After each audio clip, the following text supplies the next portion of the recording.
dia a todos. Bom, primeiramente, espero que todos estejam bem depois dessa avalanche, dessa pandemia que nós passamos nesse último 1 ano e meio. Um momento bastante desafiador para todos nós. Então, espero que todos estejam com bastante saúde e bastante tranquilidade para a gente encarar esses desafios. Grande prazer poder fazer a abertura desse evento, que tem um tema bastante relevante, que vai ser debatido aqui pelos nossos convidados especialistas, que é entendendo a maturidade de gestão, entendendo a maturidade digital da sua instituição, um tema que ele veio muito a calhar com o que aconteceu durante esse 1 ano e meio, pandemia. Eu estava, há pouco mais de uma semana, participei de um evento e a gente falou muito sobre isso, os desafios que nós sofremos na pandemia e como as tecnologias e como esse mundo digital foi alavancado através dela. A gente brinca que tem uma pesquisa de mercado que faz pergunta para gestores, o que mais alavancou a sua instituição no mundo digital nos últimos tempos, e a pandemia ganhou disparado. Nunca se evoluiu tanto em tecnologia nos últimos tempos como através da pandemia.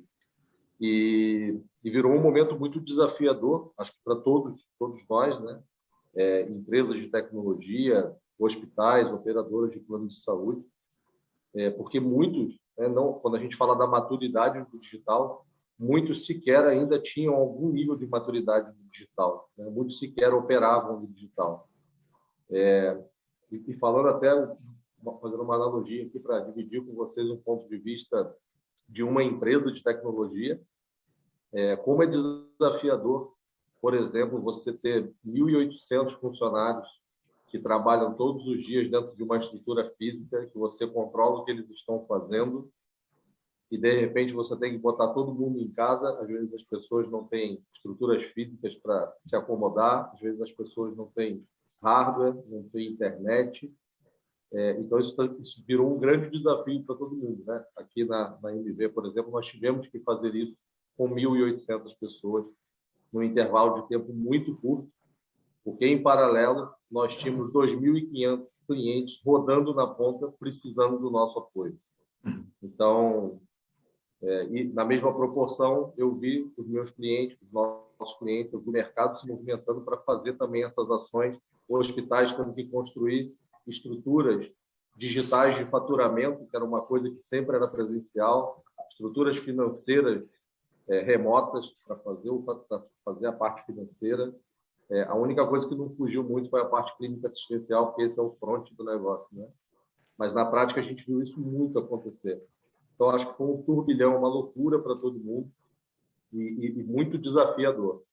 E aí eu acho que o tema que vai ser debatido aqui ele é muito relevante para que as instituições, de fato, olhem para tudo que aconteceu durante esse 1 ano e meio e, de fato, pensem e repensem as suas estratégias para trabalhar, de fato, nesse mundo digital. Eu acho que ele é um mundo que chegou para ficar, nós não vamos ter como fugir dele. A pandemia está posta, ela não vai se encerrar da noite para o dia. Provavelmente teremos outras mais à frente, a gente tem indícios disso, que vai ser normal acontecer. E a gente vai estar sempre que estar pronto para encarar esses desafios. Então, acho que esse tema ele é extremamente relevante para ser debatido, para a gente se preparar, para as instituições repensarem seus orçamentos financeiros, para as instituições repensarem suas estruturas de hardware, de pessoas, que é um tema que eu estava conversando há pouco com o Cláudio Juliano. Baita desafio hoje, mão de obra em tecnologia, está sendo mega desafiador. As mãos de obra estão super valorizadas. Quem tem um nível de conhecimento está sendo assediado hoje por empresas de fora do Brasil, com a adoção do home office, essas barreiras se quebraram.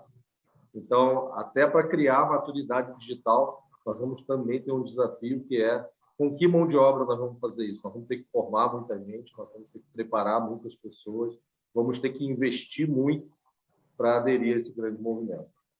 Então, fico muito feliz de ver que tem muitas instituições debatendo esse tema, que ele é extremamente relevante. Queria parabenizar o time da Healthcare Alliance por puxar esse debate junto com os nossos parceiros. Acho que ele é um tema muito relevante e que ele, de fato, precisa fazer parte do nosso planejamento estratégico de todas as companhias, né? Não só da área da saúde, indústria, etc. Todo mundo tem que colocar isso muito forte no planejamento estratégico. Então, dou as boas-vindas aqui ao time que vai participar do debate, né? Cláudio Juliano, Emanuel, Milton, moderado aí pela Ângela.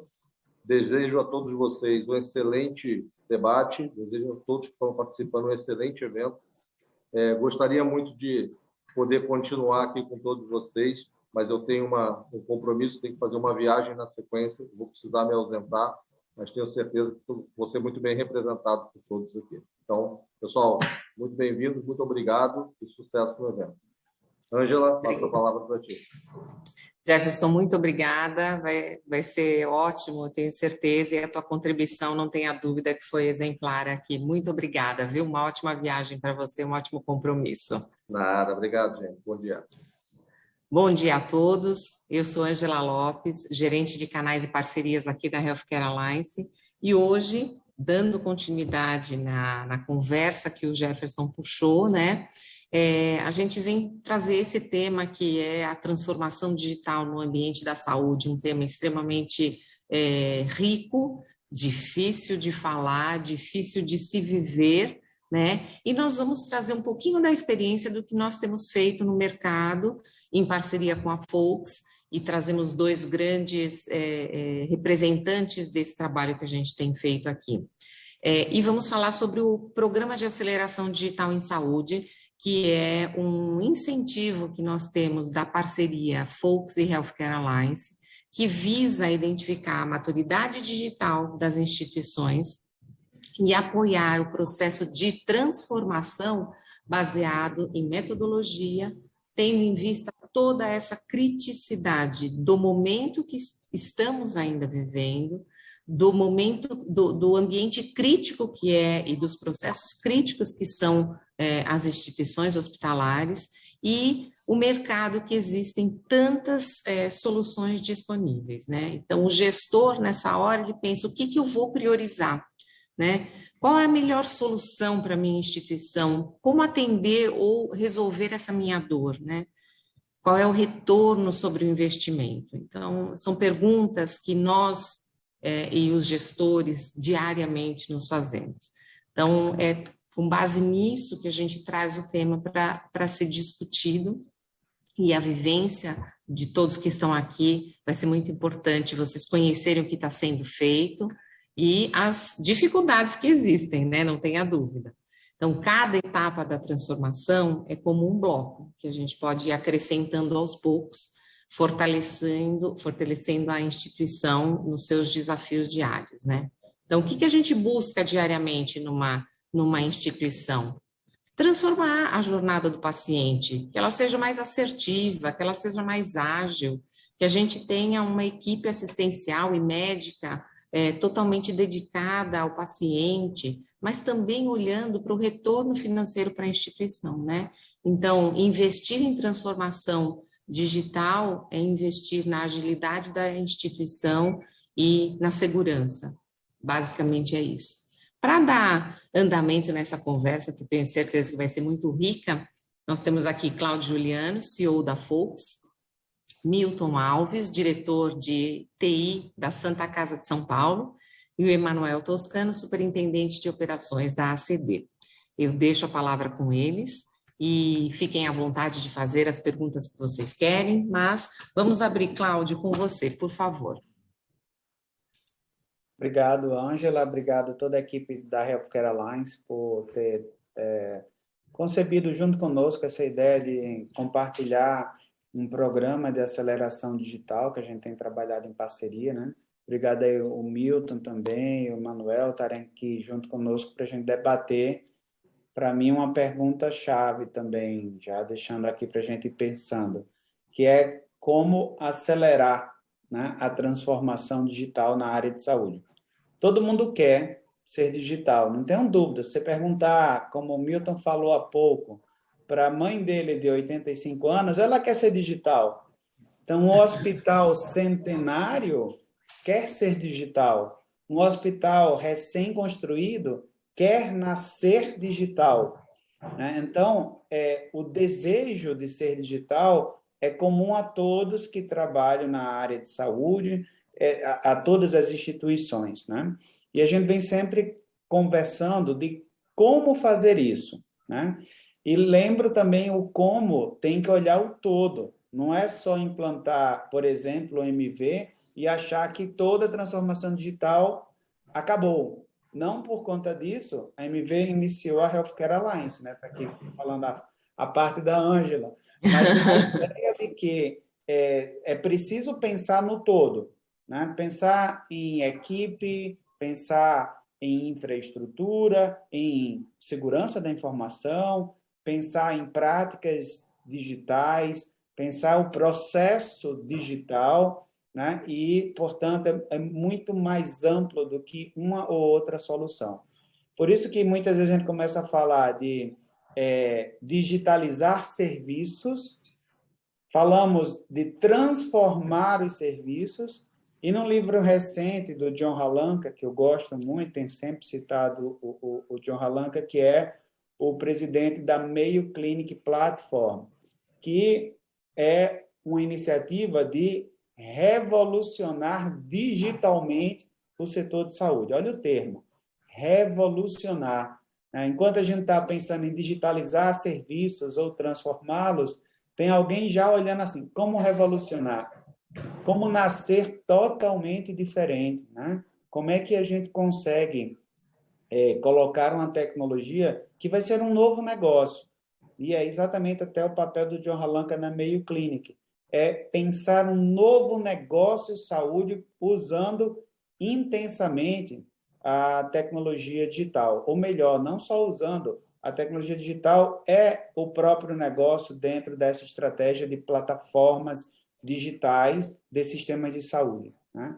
Então, fazer tudo isso é complexo, exige conhecimento, exige investimento, e para fazer bem feito, precisa de método. E aí é onde entra muito o papel da Folks nesses trabalhos de transformação digital na América Latina, que a gente tem feito não só projetos no Brasil, mas em outros países também. De que os métodos nos mostram o como fazer. São frameworks, são modelos que nos ajudam a identificar onde estamos, definir para onde vamos de uma maneira ordenada, orquestrada, permitindo, inclusive, benchmarking.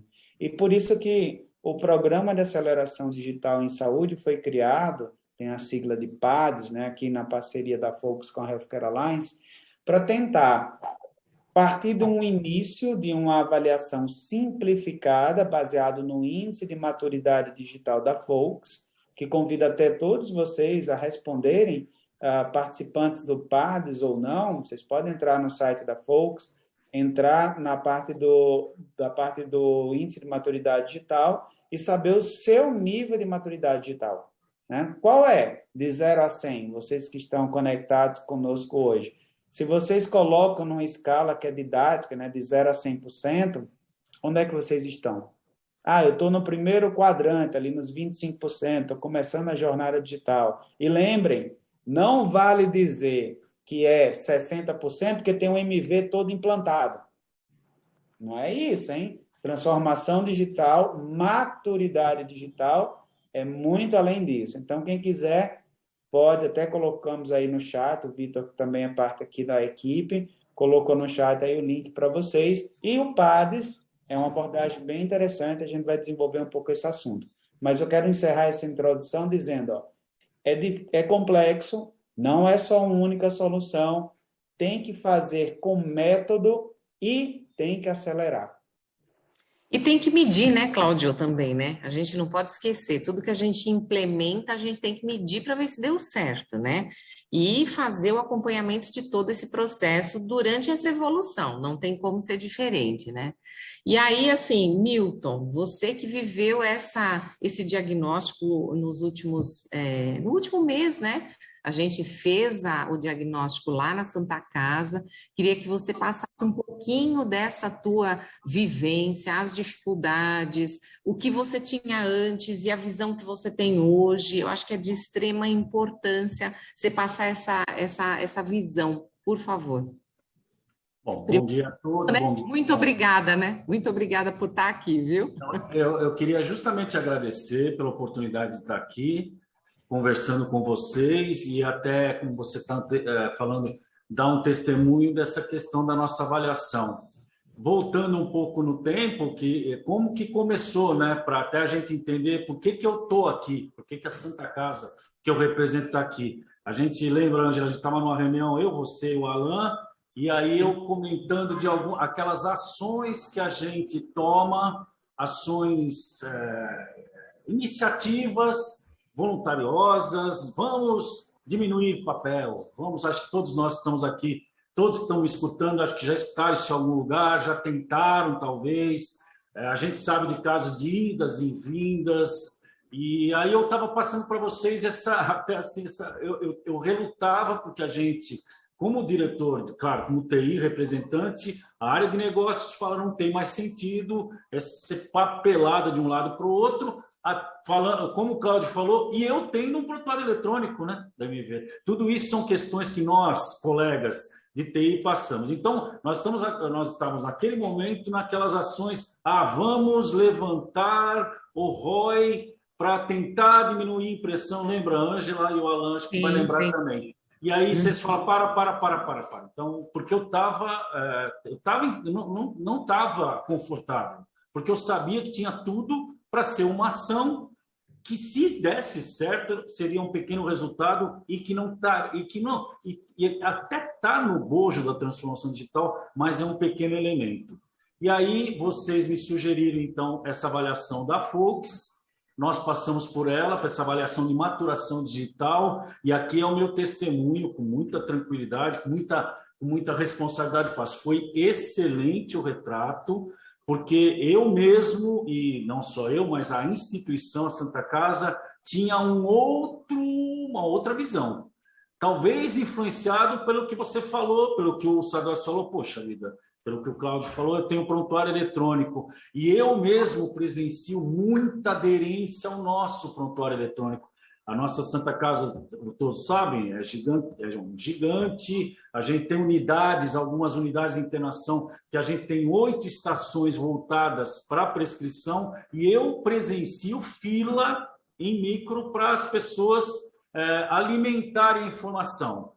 Então, alimentar a informação, a gente até está alimentando, e é surpreendente essa aderência, e é claro que é boa. Mas que informação, de que forma, ela está estruturada, ela usa os elementos e as funcionalidades que a MV também nos dá, documentos eletrônicos, então, esse diagnóstico que a gente passou pela Folks, com um método muito interessante, pegando a palavra aí, que parece ser um dogma aí, claro, da Folks, tem método na avaliação, nós passamos por ele e estamos com esse relatório que nos trouxe então, nós estamos assim, e nesse relatório, inclusive, há próximos passos. E que lá, o Cláudio, lógico, que vai lembrar, um deles é certificação digital, mas é umzinho, que a gente vai começar a trabalhar dentro da aceleração que a gente deve contratar.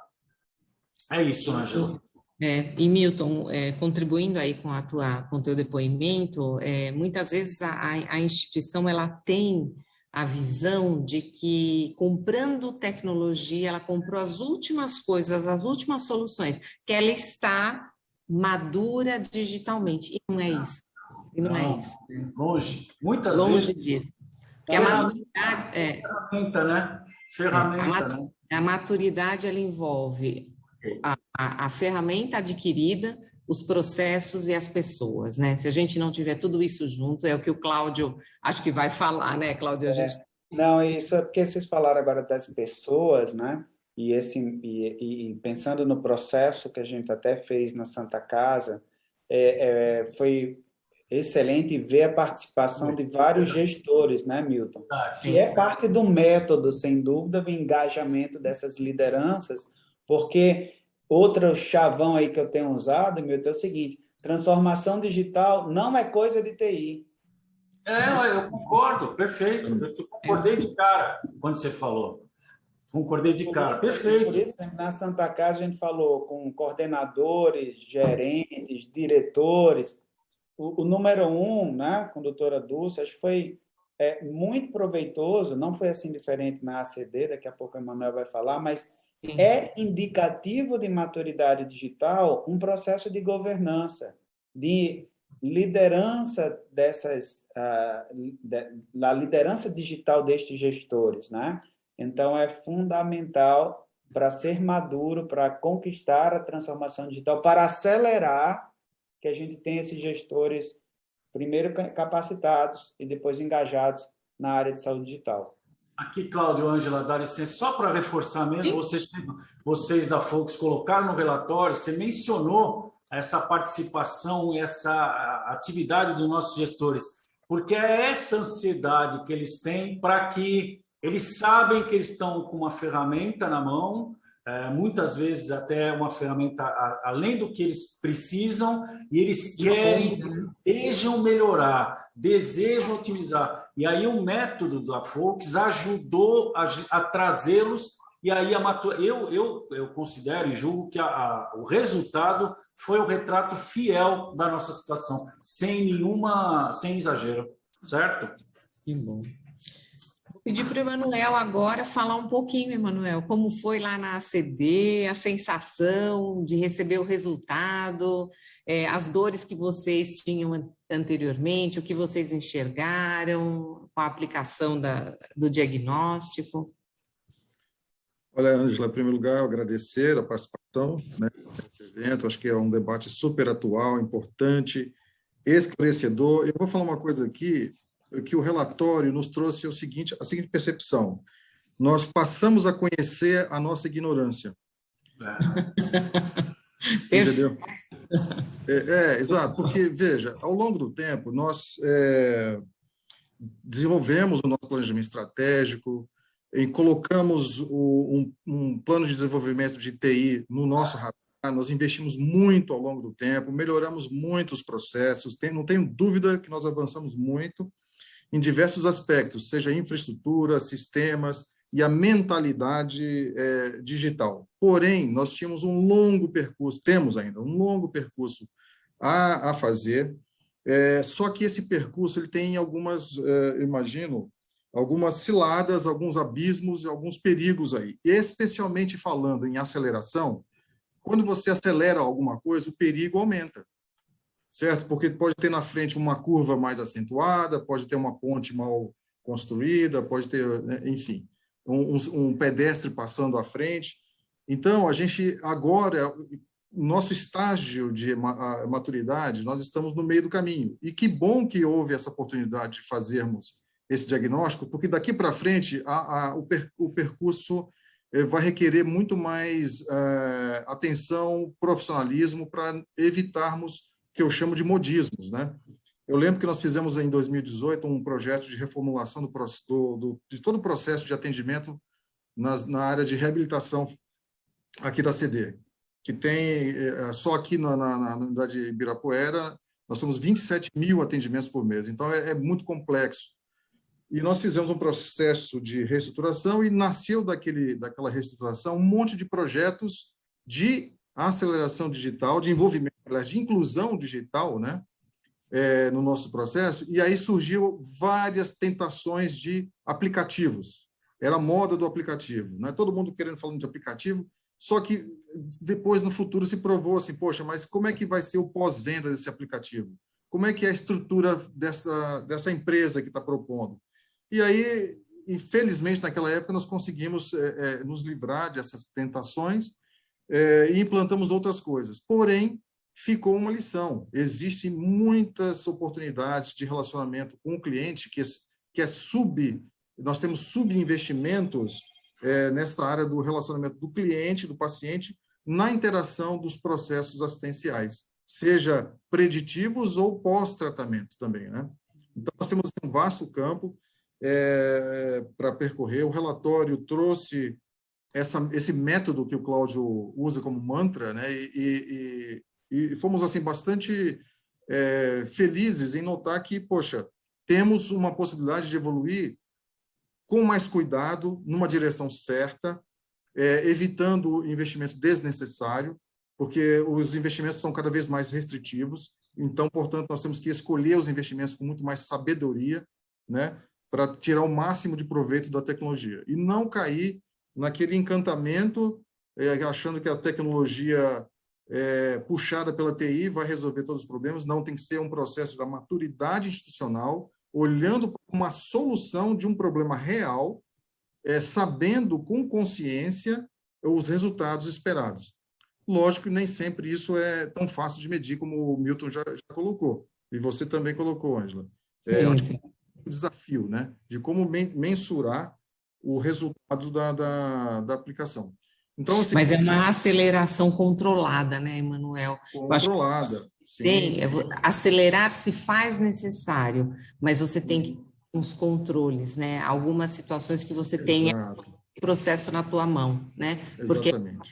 Porque os investimentos são escassos, cada vez mais é difícil de conseguir, e na hora de colocar esse investimento, você tem que ter maior cenário, certeza de que aquilo vai dar certo, né? Sim, exatamente. Porque, assim, eu acho que nós estamos vivendo uma era de uma nova revolução industrial, semelhante ao que aconteceu há 150 anos atrás, em que uma solução pode ter diversas aplicações. Por exemplo, o motor elétrico, né? Imagina que quando ele foi criado, se pensou numa solução, só que depois, olha a infinidade de aplicações do motor elétrico. Hoje, a tecnologia é semelhante, especialmente com o uso da tecnologia com a internet, etc. Nós temos uma infinidade de aplicações que nós desconhecemos ainda, porém, tem que ser com esse cuidado e propósito. Acho que esse é o grande mérito desse tipo de diagnóstico. Perfeito. Cláudio, queria te fazer uma pergunta em relação a método, né? Que eu acho que é importante. A gente sabe que vocês são a única certificadora RIMS na América Latina. Você pode falar um pouquinho a respeito disso para a gente, para todos que estão participando? O tipo de metodologia, as exigências, quais são essas etapas da certificação e quais são os benefícios disso, né? Muito bom, Angela. A gente trabalha com essa metodologia da RIMS, né, que são chamados modelos de maturidade da RIMS, desde 2014. Né? Nós fizemos aí os primeiros trabalhos de consultoria e depois de auditoria. A Unimed Recife, por exemplo, foi um dos primeiros hospitais a conquistar o estágio 6, né? Foi o primeiro hospital a conquistar o estágio 7, primeiro da América Latina, né? Então, a gente trabalhou desde essa época como se fosse um guia, né? Um manual de como fazer a transformação digital em diferentes cenários, né? Um cenário do hospital, né? Do ambulatório, da medicina diagnóstica, porque a RIMS ela possui 7 diferentes modelos de maturidade, não é um só. Né? O mais famoso é o EMHAM. Muitas vezes a gente diz assim, é RIMS 7, é RIMS 6. Na verdade, é estágio 7 do modelo EMHAM da RIMS. Mas, normalmente, a gente fala RIMS 6, RIMS 7, porque é o modelo principal. Né? Facilita, não precisa dar o nome completo, a gente dá o apelido. E a RIMS ela vem já desde 2010 com esses modelos. E foram sendo criados outros, né? O primeiro foi o EMHAM, que é o modelo para o hospital digital, e aí outros foram surgindo. Então, nesses 7 modelos, nós temos um para ambulatório, um para sistemas de saúde integrados, que olha o que a gente chama de continuidade do cuidado. Tem um outro específico para a medicina diagnóstica, outro, olhando áreas diferentes, supply chain, como é que é toda a cadeia integrada de supply chain.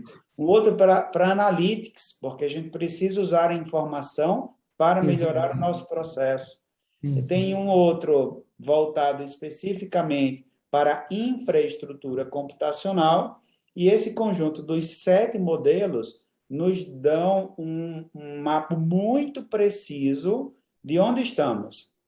E aí, qual a vantagem do método da RIMS? Primeiro, é um padrão internacional, né? Você pode comparar um estágio 6 ou 7 daqui com qualquer outro do mundo, né? E aí, é também, ao mesmo tempo, um motor da transformação. Você acha que tem um benefício por si só, que é fazer com que todo mundo em conjunto, dentro da instituição, trabalhe para conseguir chegar lá, usando essas metodologias, os requisitos, o que é mandatório, né?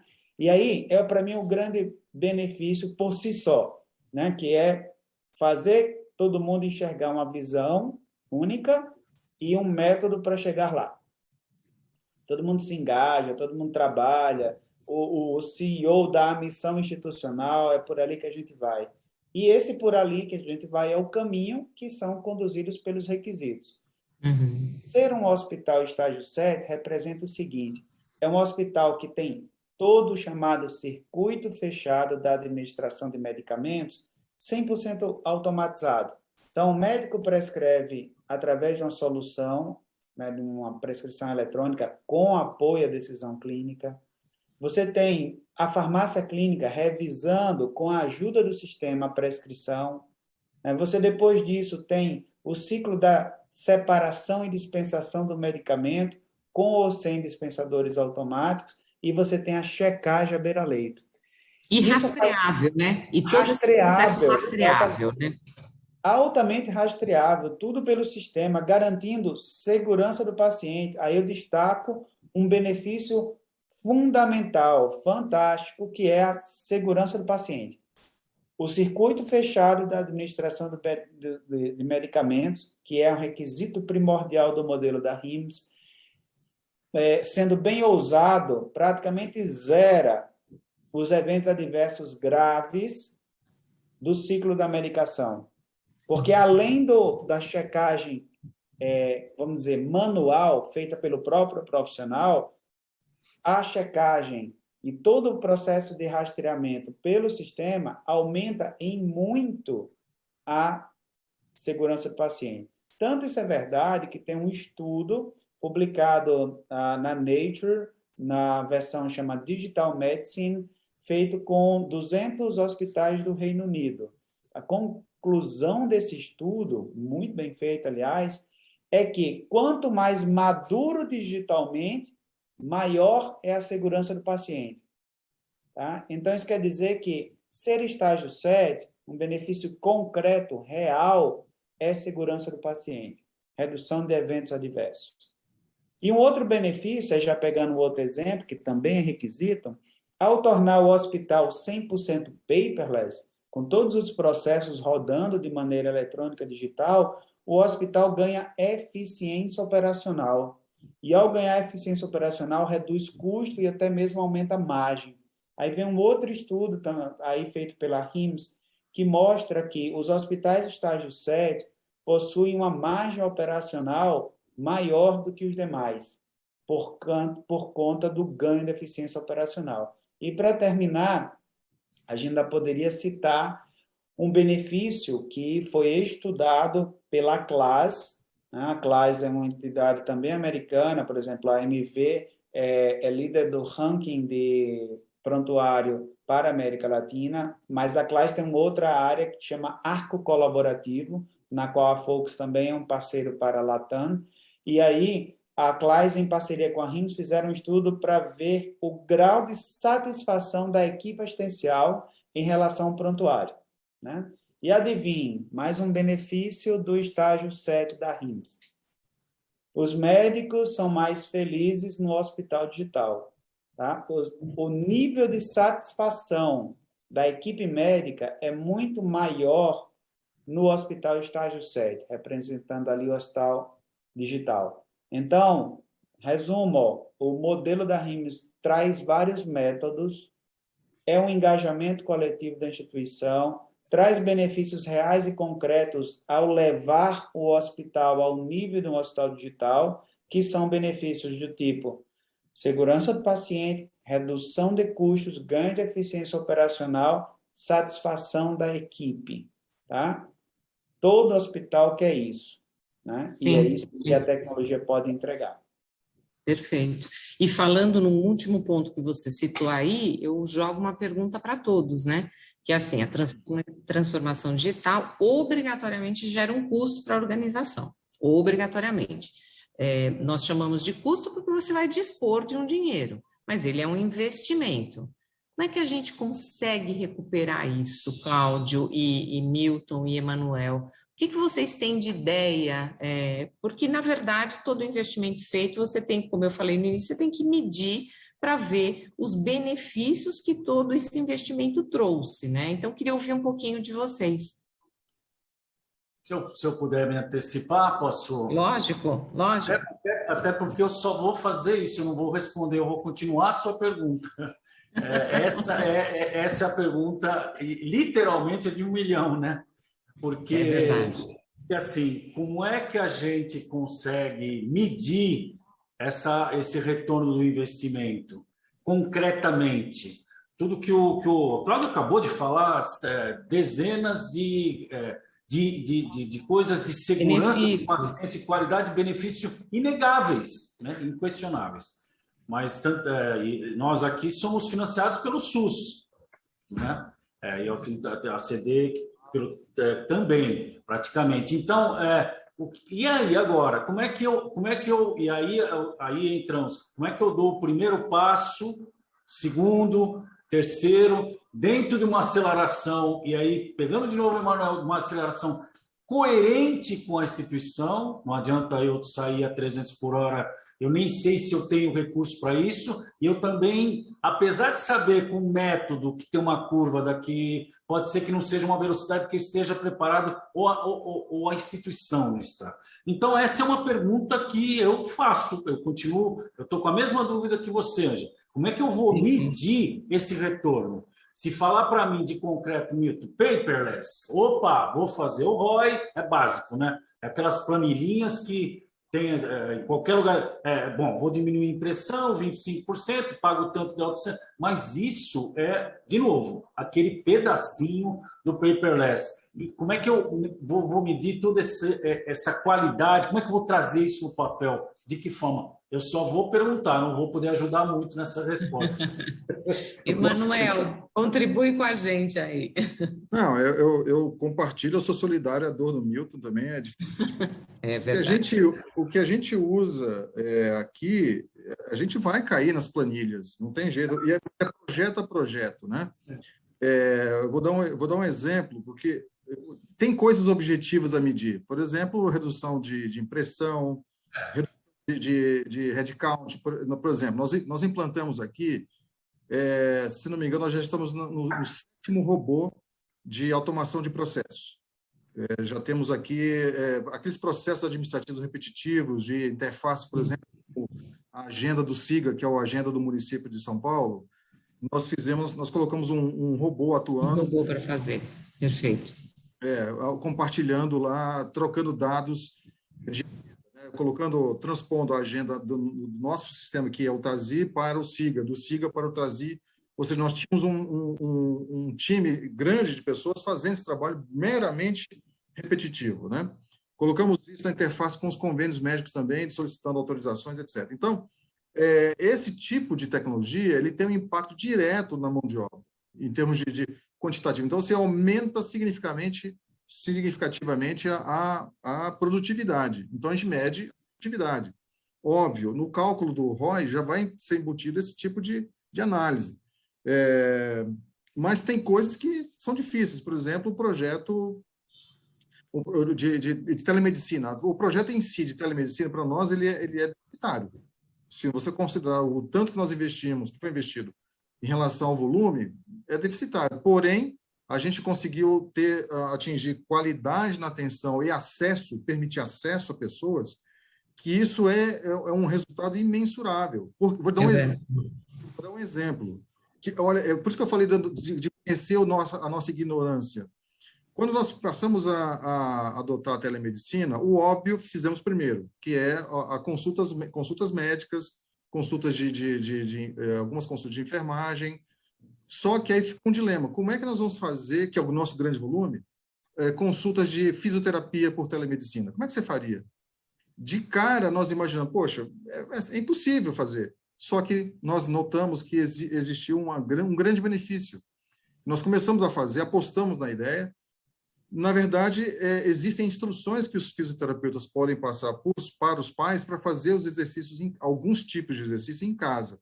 Porém, um ganho subjetivo foi até maior que esse. Foi o seguinte: o fisioterapeuta ou o terapeuta ocupacional ou o psicólogo passou a enxergar a residência, a realidade do paciente.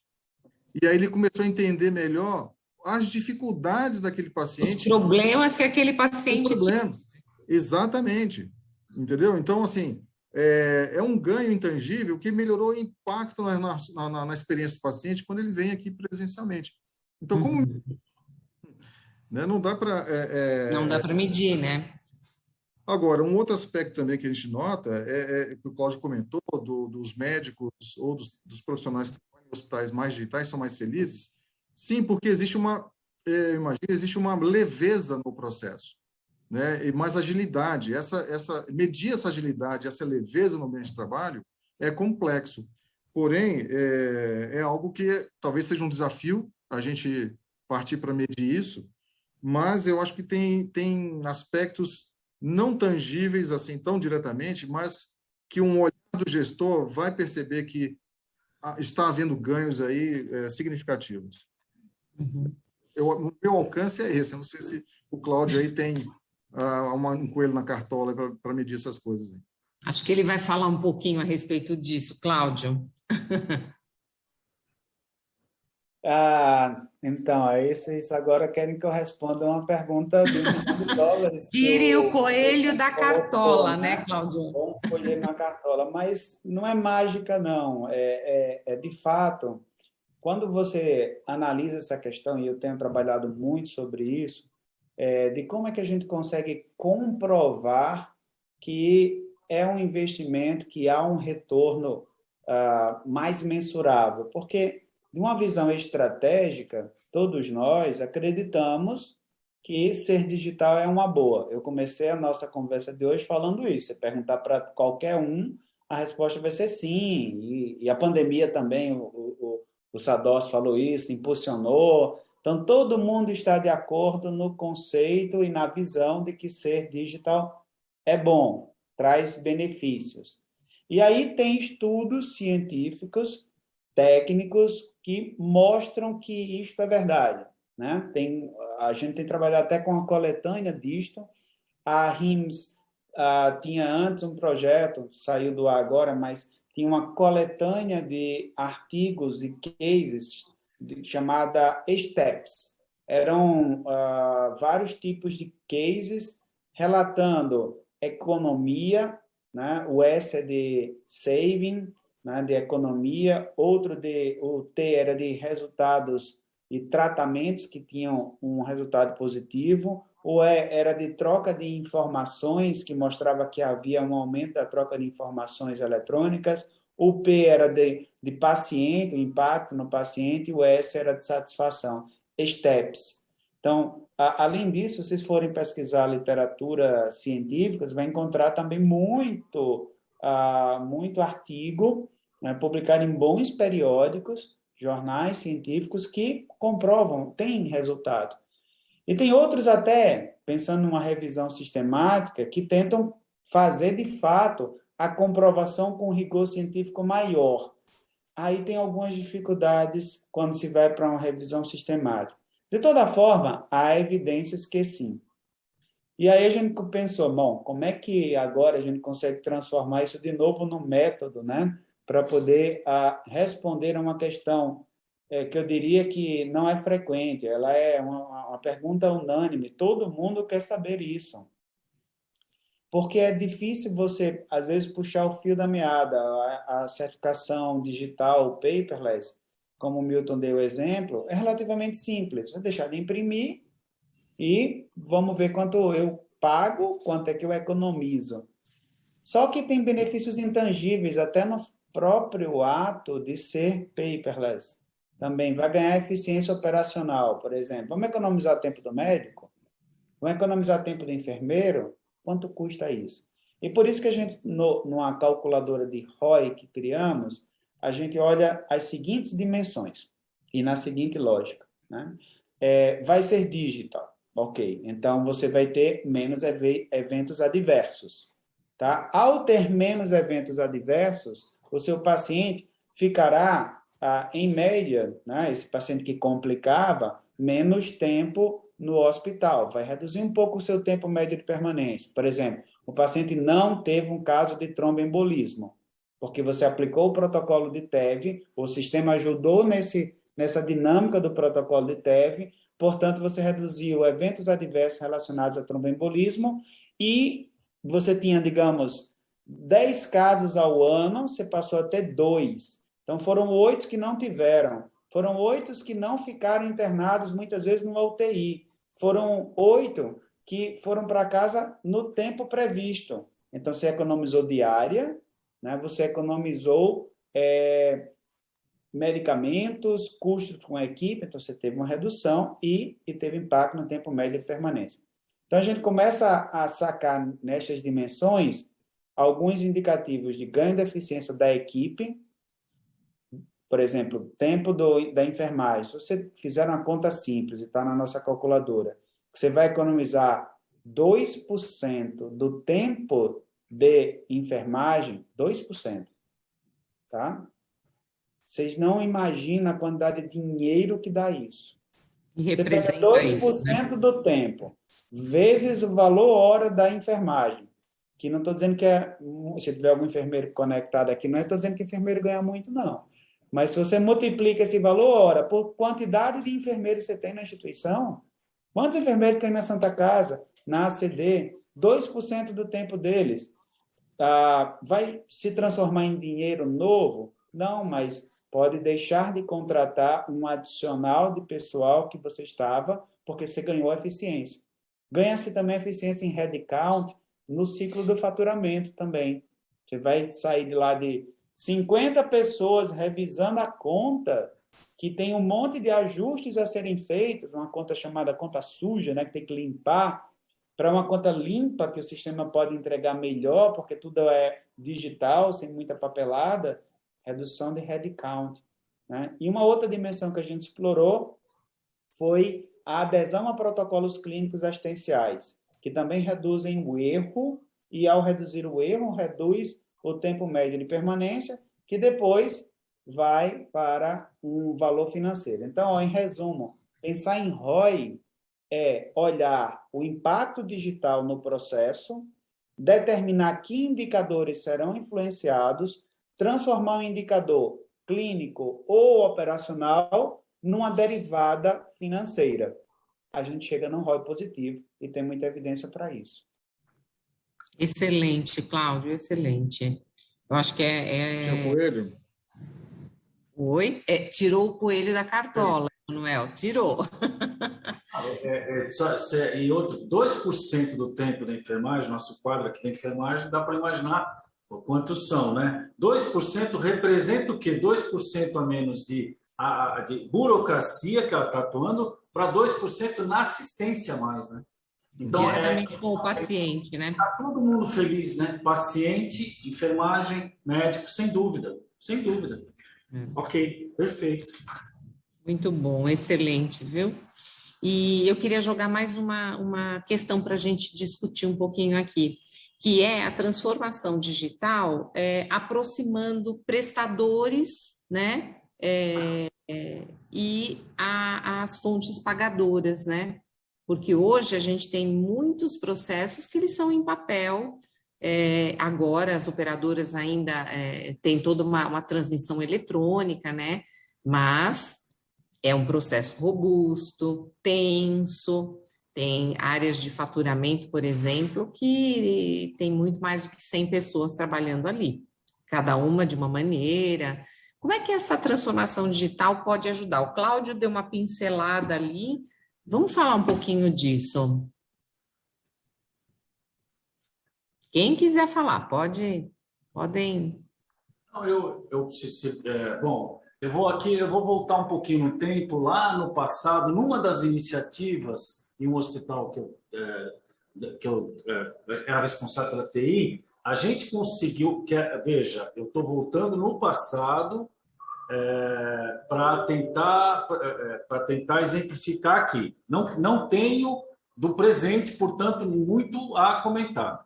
Mas no passado, algumas grandes operadoras, o interesse deles nessa conversa que teria que ser totalmente digital entre os prestadores é enorme, né?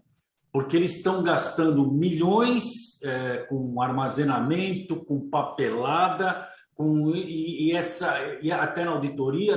Então, assim, o interesse das fontes pagadoras, mas isso eu estou falando de uma experiência lá de trás, 6, 8 anos atrás.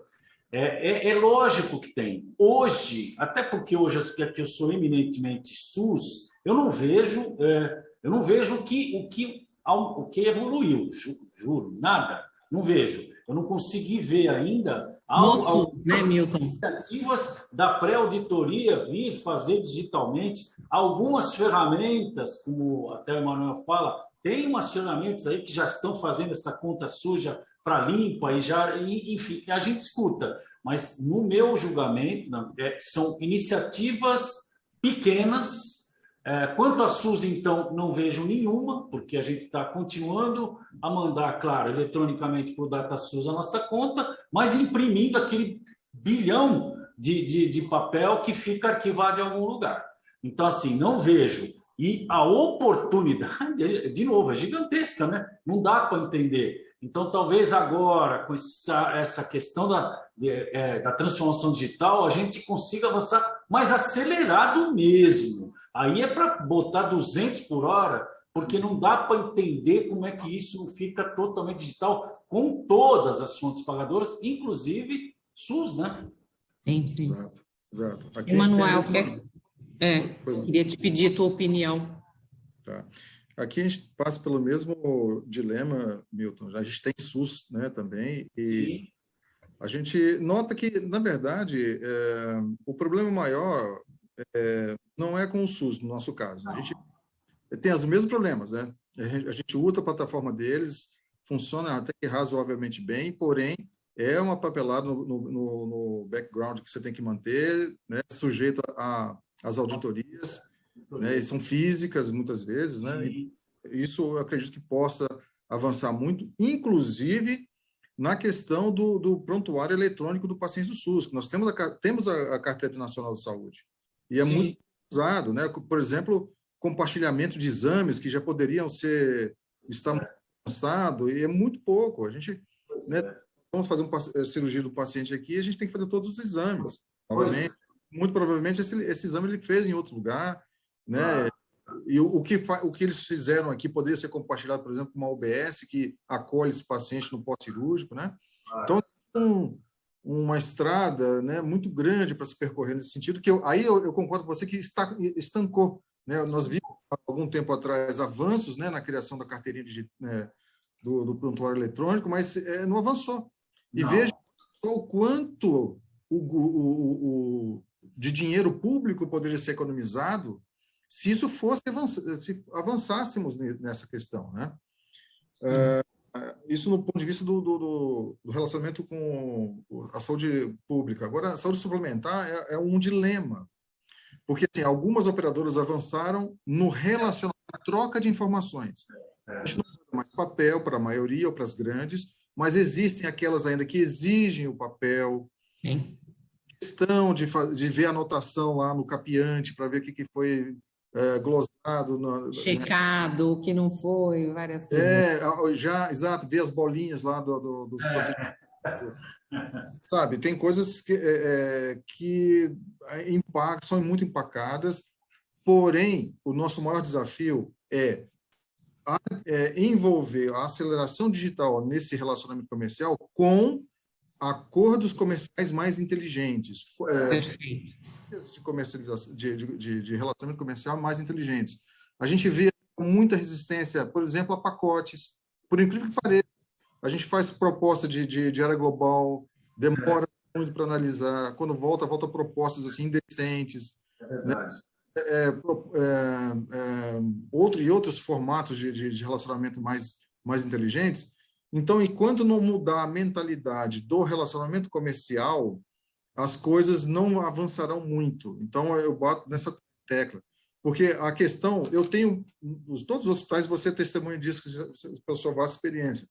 Nós temos um batalhão de gente cuidando de burocracia, do lado de cá e do lado de lá.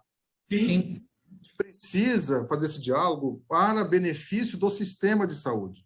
Só que precisa, e aí eu questiono o papel da ANS, Boa. que deveria protagonizar esse avanço, e a gente tem isso, entendeu? Eu acho que aí cabe uma reflexão, né, do sistema de saúde suplementar como um todo, para a gente avançar, porque a tecnologia, aí sim você tem razão absoluta, dá para acelerar muito, porque está à nossa frente. Uma ação longa, né, que vai trazer benefícios econômicos e também assistenciais, se a gente ter aí a transparência de sentar juntos e nos dois lados, né, e avançar num relacionamento comercial mais maduro.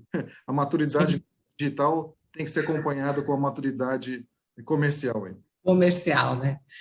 Você faz parte de uma grande... Ui, perdão, Cláudio, pode falar. Pode continuar.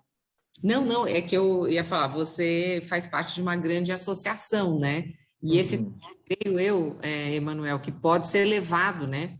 E tentar discutir, porque isoladamente a gente não consegue fazer nada. Exatamente. Tem que ter uma união um pouco mais robusta entre as instituições hospitalares para dar andamento nessa existência, nessa necessidade, né? Sim, com certeza. Mas eu concordo com o Emanuel, até esta ANS deveria ter dentro do... ajudar nessa ANS, né? Não dá para... Poderia estar protagonizando, chamando, envolvendo, mas enfim. Exatamente. Porque avançou-se muito no TIS, né? Na TUS. Sim. Mas parou ali, né? Parou aí. Parou ali. Não, e tem TIS, conversões para um operador, é um negócio de... É um padrão que não é padrão, né? Nossa! Nesse sentido, né? A tabela SIGTAP é muito mais utilizada, né? Inteligentíssima, e é da década de 60, né? Então... É verdade. Agora, com as operadoras, pensando aí na ANS, quando saiu o TIS versão 3.02 especificamente, lá já dizia que, em sendo paperless com certificado digital, a operadora não poderia requisitar nenhum envio de documentação em papel, né? Então, isso tem numa das resoluções, das instruções normativas da ANS, essa do TIS 302 já explicita isso, que é um argumento até, e é um fundamento, né? É um fundamento legal que a operadora não poderia pedir. Na prática, a gente sabe que tem muitas dessas variações. Sim. Também na prática, há muita concessão das operadoras também.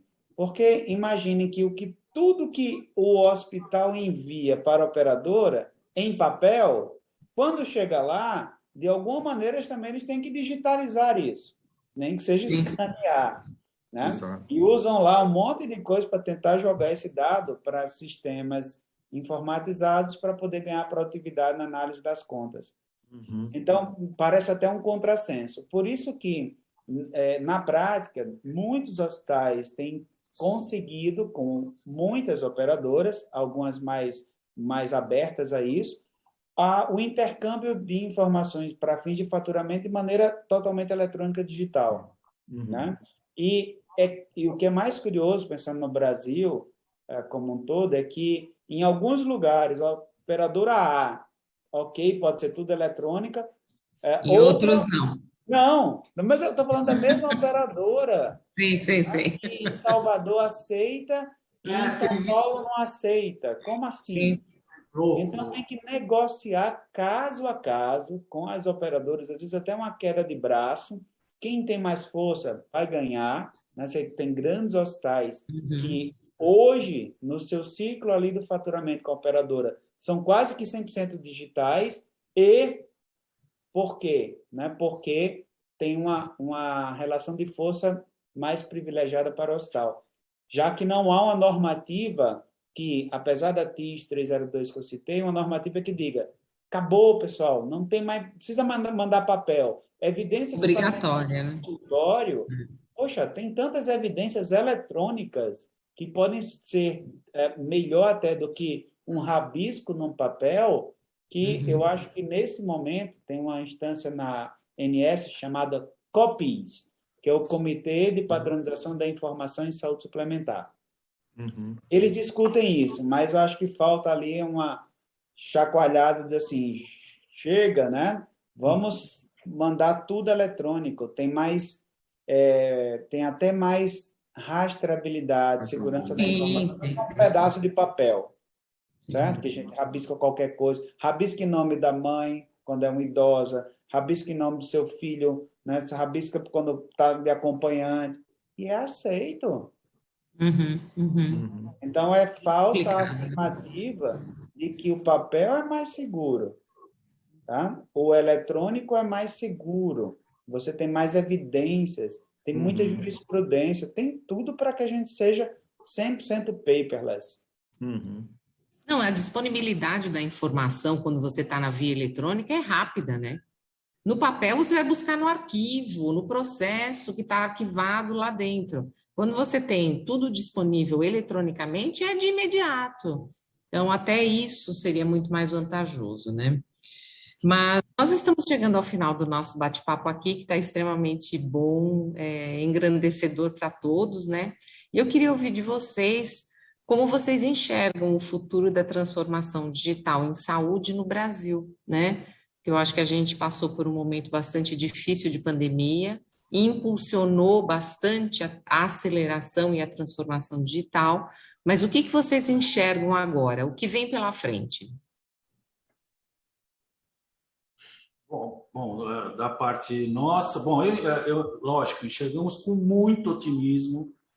Eu acho que o termo e essa amplitude que transformação digital ela já traz por si só, para o próprio transformação digital, ou então, como o Cláudio fala, até de uma revolução que está aí por vir, acho que tem isso mesmo. Então, é muito otimismo, muita ansiedade.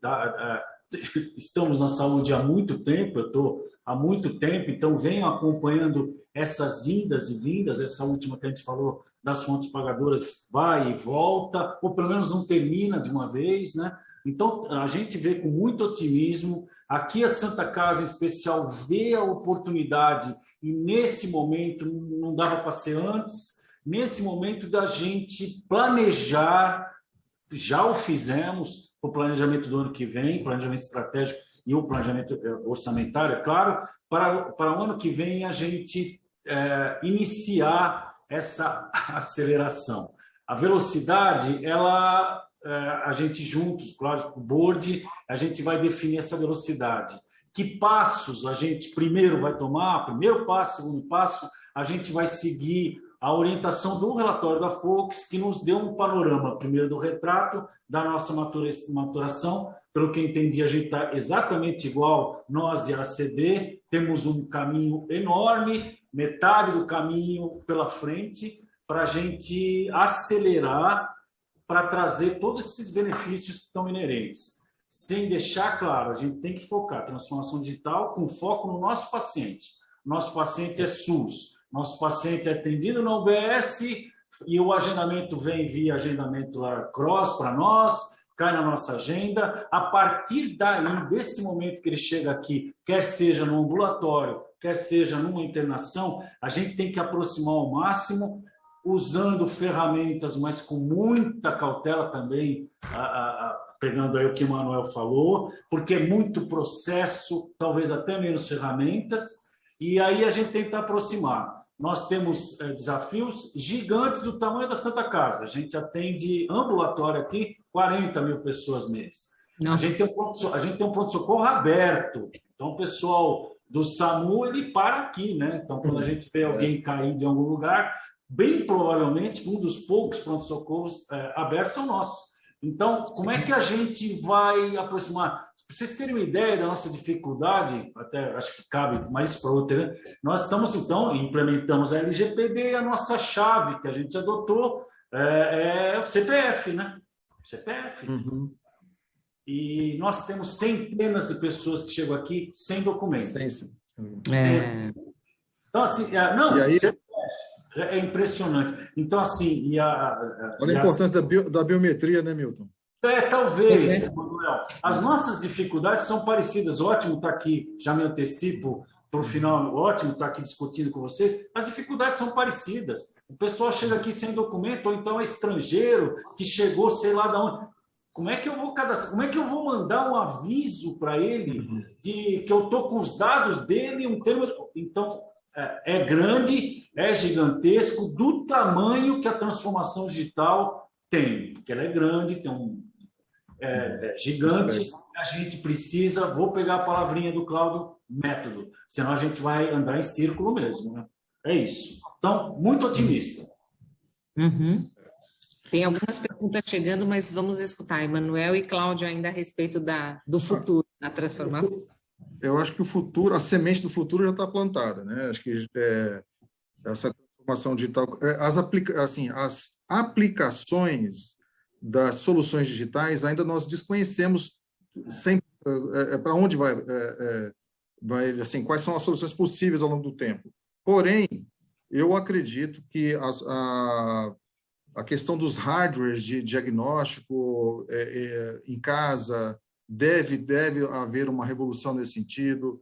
Eu acho que a questão da comunicação prestador e paciente deve haver uma forma de aproximação desses dois universos, e o papel das operadoras, dos gestores de saúde, seja as empresas também, tem que sofrer uma mudança muito grande para conhecer melhor essa população. A questão da saúde populacional é urgente que haja um avanço nesse sentido, e nesse sentido, a digitalização, né, as ferramentas digitais são imprescindíveis, melhor ainda se tiver a questão dos personal devices, né, incorporados a essa questão da saúde populacional. É importante as mensurações, mas eu volto para uma questão. A mentalidade do modelo de negócio precisa mudar para que se permita os efetivos no acesso, na assistência, na prevenção, no autocuidado, né? na questão do empoderamento do paciente no seu autocuidado também. Então, tem avanços aí que a gente não consegue imaginar, mas eu sei com certeza que vai passar pela digitalização das tecnologias digitais. E tem um caminho cultural que, né? Cultural, né? Exatamente. Cláudio. Você falou exatamente o pedaço que eu ia comentar agora. O aspecto cultural ele é tão importante nesse processo de transformação digital e ele não pode ser esquecido, né? E também a gente não pode esperar que a cultura, digamos, conservadora de uma instituição mude, né? A gente quer acelerar, então a gente tem que, de alguma maneira, forçar a mudança da cultura, né? Transpor essas dificuldades. Mas a gente tem que mudar a cultura das pessoas, iniciando por educá-las, capacitá-las no assunto. Perfeito. Então, um gestor como o Emanuel, que tem grande experiência na área, ele já sabe as potencialidades das tecnologias digitais. Mas talvez alguns outros, dentro da CD ou em qualquer outra instituição, precisam ser capacitados sobre esta tecnologia digital. Não em nível de especialista, em detalhes tecnológicos, mas se ele é um gestor do faturamento, que tecnologias podem ser adotadas para melhorar o processo geral do ciclo da receita? Então, eu acho que a gente tem que transformar as mentes para que elas transformem o hospital em algo melhor com o uso das tecnologias digitais. Por isso que tem que forçar a mudança de cultura. Sim. Perfeito. Eu tenho algumas perguntas, a gente ainda tem alguns minutinhos, né? Então, aqui a Luciana, ela pergunta: pandemia, afastamento, home office, isso tudo não trouxe mudanças no sistema de saúde? Algum de vocês, por favor, pode responder. Eu vejo como muitas mudanças, o simples fato de a gente conseguir fazer home office dentro da área administrativa hospitalar, isso já foi uma grande mudança, né? E toda a tecnologia que foi investida, mas eu deixo vocês... Eu acho que assim, a tecnologia foi impulsionada, eu sempre falo assim, a tecnologia impulsionou, né? Foi impulsionada. Foi impulsionada, isso Foi aí. impulsionada, né, pela pandemia e tudo mais. E eu acho que o caso mais emblemático que transformou, revolucionou o sistema de saúde foi a telemedicina. Telemedicina, Né? concordo. Rompendo A até telemedicina questões... tinha um monte de travas no mundo inteiro, não era só no Brasil. Tá?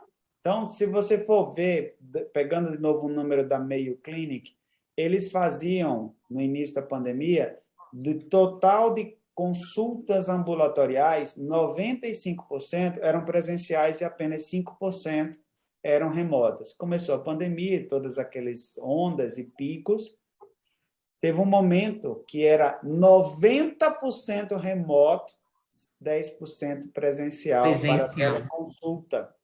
Então, isso foi a grande revolução que a pandemia trouxe para o sistema de saúde. Aprendemos a fazer telemedicina, né? O Manuel deu um excelente exemplo. Como é que faz uma teleconsulta de fisioterapia? Olha que revolução. Isso sim foi revolucionário. E aí foi afetada. A pandemia trouxe a telemedicina. Tenho dúvidas se a pandemia impulsionou a parte, digamos, de processos digitais do hospital. Tenho dúvidas, porque a gente viveu um momento de restrição orçamentária em 2020, né? Os hospitais foram obrigados a fazer isso. Em 2021, alguma coisa progrediu, mas pelo menos o sabor de ser digital, né? Todo mundo conseguiu saber que sabor é este e conseguiu avançar. Então, teve grande impacto. Perfeito. Tem uma outra pergunta aqui para você, Cláudio. Qual a diferença de empresas fornecedoras que são RIMS certificadas das que não possuem essa credencial? Perfeito, obrigada a pergunta. A RIMS o nome tem um programa, é Sônia, tá bom? Sônia quem perguntou. Da ADER, que a ADER, inclusive, é uma das empresas que nós capacitamos, é um programa que hoje mudou de nome e chama-se Digital Health Technology Program, Partner Program. Né? Esse é um programa oficial da RIMS para empresas ao redor do mundo, que basicamente capacita, treina aquela empresa em como usar melhor os modelos de maturidade da RIMS para orientar os seus clientes, para fazer um realinhamento de produto, e a grande diferença é que a empresa absorve e conhece toda a metodologia para aplicar em seus clientes. Então, a empresa que é RIMS Certified, ela tem conhecimento, ela tem realmente a metodologia a favor dos seus serviços e pode prestar um serviço mais direcionado à necessidade do negócio. Perfeito. Mais uma pergunta. Meu nome é Lauro Ricardo, gestor de TI da Santa Casa de Rondonópolis. Minha pergunta é sobre essa transformação digital e as ferramentas disponíveis hoje. Existe um investimento e um deles é a aquisição do certificado digital para os profissionais que atuam, enfermagem, médicos. Gostaria de saber se existe algum benefício na aquisição para instituições filantrópicas ou como vocês estão realizando isso. É bom o Milton responder, Emanuel. Então, vou começar. Não há qualquer benefício em sendo agente filantrópicos. Agora, o que é importante frisar, vou voltar um pouquinho no tempo, quando a gente falava em certificação digital, já que a gente vai falar agora só em certificação, o valor hoje está muito acessível. Não tem mais nada a ver o valor hoje que está sendo praticado por uma certificação digital, e eu vou falar, o Cláudio é especialista, né, nisso, para isso, com um lastro do ICP, mas ainda nós temos a possibilidade das assinaturas eletrônicas, que estão regularizadas, e a gente pode, que aí o valor fica menor ainda. Mas eu afirmo, o Cláudio, por favor, confirme, certificação digital, no que se refere a valor, hoje não é mais o problema. Eu não sei se eu estou exagerando, mas pelos estudos aqui está muito... de 4, 5 anos para cá, o valor ficou 5 vezes menor, ou 6, impressionante. Então, não é esse o ponto que... o empecilho, né? O empecilho, é. né? Nem é impeditivo, né? Julgo com números, tá? Eu tenho propostas, inclusive a parceria da Healthcare, que nós estamos juntos, com a parceira, excelente preço, não tenho o que falar, não é aí o ponto. Eu até gostaria de agradecer ao Milton, porque essa também era a minha preocupação, que eu estava com essa imagem que o custo realmente era um empecilho, porque uma vez que nós fizemos uma estimativa aqui, ficou impeditivo. Mas eu acho que eu vou pesquisar novamente, porque você está dizendo aí que...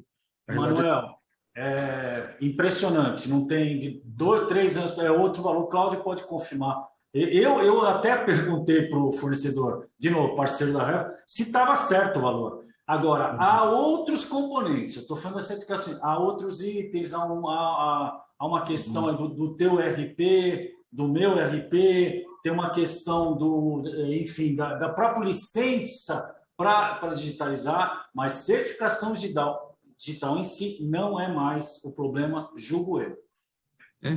Perfeito. Gente, nós temos mais 2 perguntas, mas creio que não haverá tempo para a gente respondê-las, né? Eu vou tentar aqui.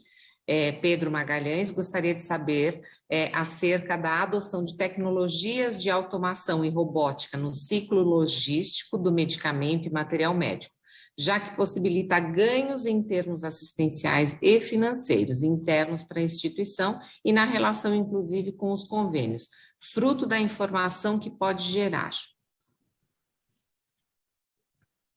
Olha, minha opinião nesse campo aí é escala. Tem que ter uma escala muito grande. Escala. Escala. Tem que ter uma escala muito grande para poder compensar, eu acho. Porque no nosso caso aqui, escala para isso, tá? Nosso movimento no hospital é relativamente pequeno. Talvez melhor possibilidade de estudar isso. Perfeito, perfeito.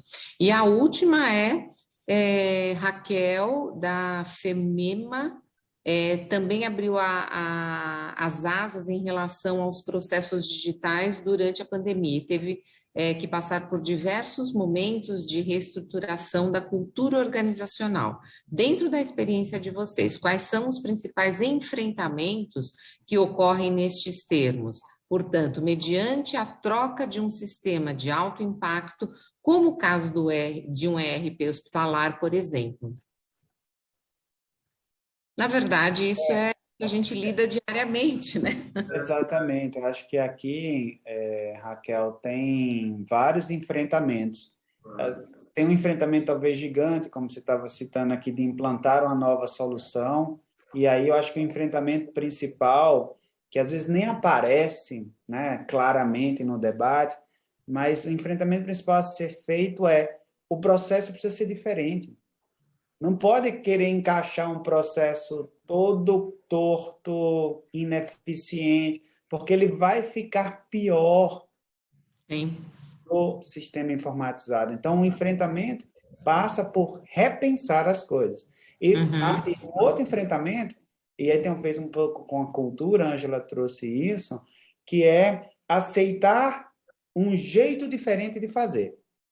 Porque senão todo mundo vai continuar a gritar na recepção: ô, Ângela, agora é o consultório 3. Vai lá, Ângela, para o ginecologista. Pois é. Não pode ser do mesmo jeito.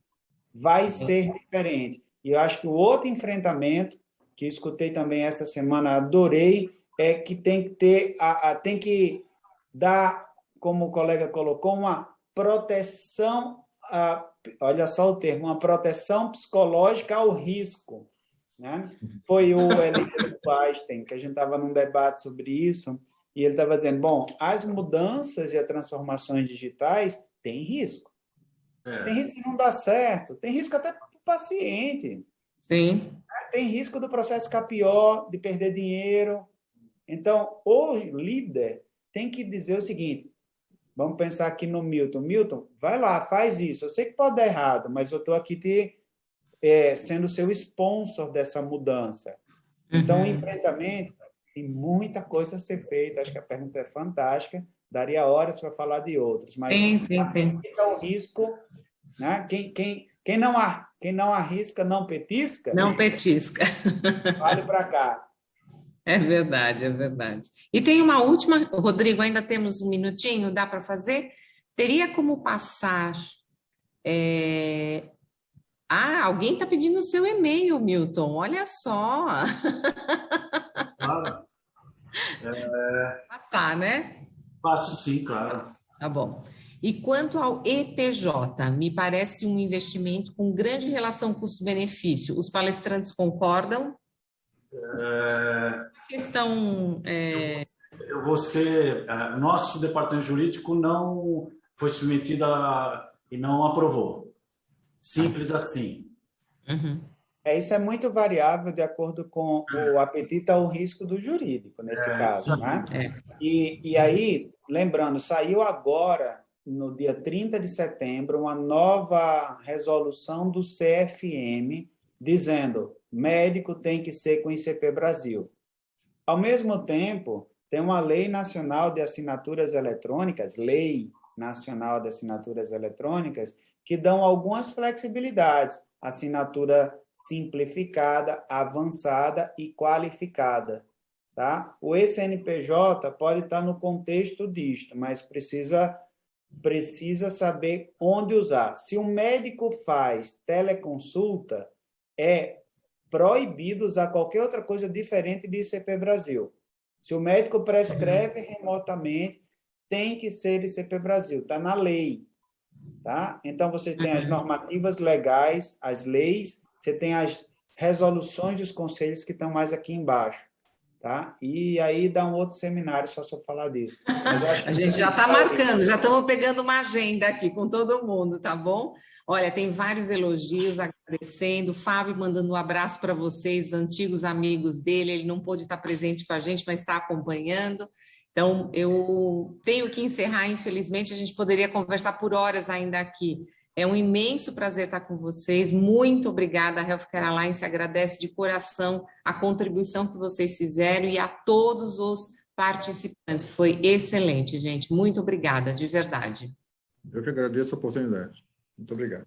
Eu agradeço, um prazer estar aqui com vocês, realmente a gente estenderia, mas vamos ter outras oportunidades. Foi um prazer.